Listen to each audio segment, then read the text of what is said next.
बिहार के मासूम आयांश बाबू के जीवन बचावे के बाद जकरा जितना मदद बनता रउआ लोग मदद करी, आयांश बाबू के जिंदगी लौटाई।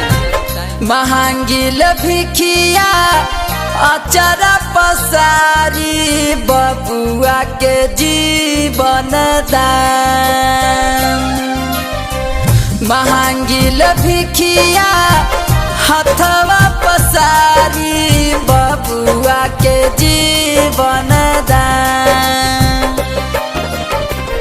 मिल के बचाली रोबे मयरिया हमारा सुगाना के जान। मिल के बचाली रोबे मयरिया हमारा आयांश के जान।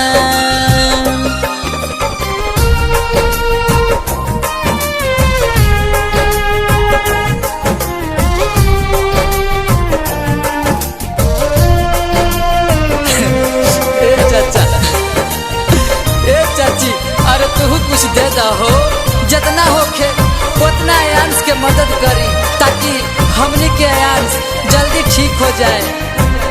एक एक रुपया बा 16 करोड़ जी, मांगिल मदद हम दोनों हाथ जोड़ जी।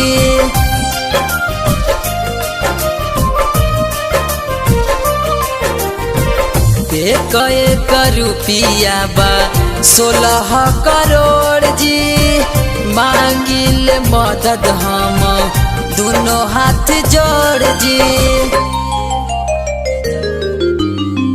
दावा दुआ बबुआ के चाही दे दी जा वरदान।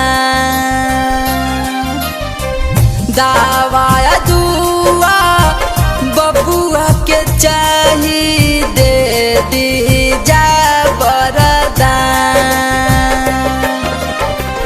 मिल के बचाली रोबे मयरिया हमारा सुगाना के जान। मिल के बचाली रोबे मयरिया हमारा आयांश के जान।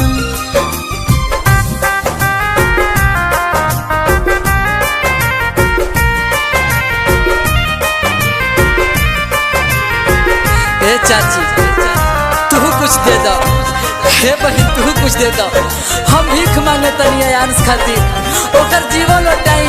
16 करोड़ रुपया जमा करके सब कोई मदद करी, आयांश के बचाई।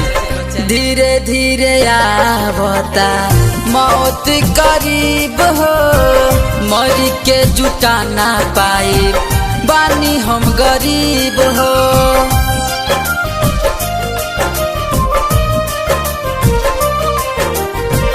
धीरे धीरे आवता मौत करीब हो, मरी के जुटा ना पाई बानी हम गरीब हो।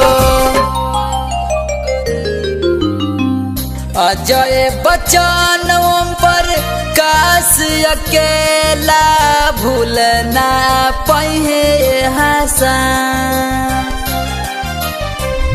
अजय बच्चन पर काश अकेला भूल ना पहे हसन। मिल के बचाली रोबे मयरिया हमारा सुगाना के जान। मिल के बचाली रोबे मयरिया हमारा आयांश के जान।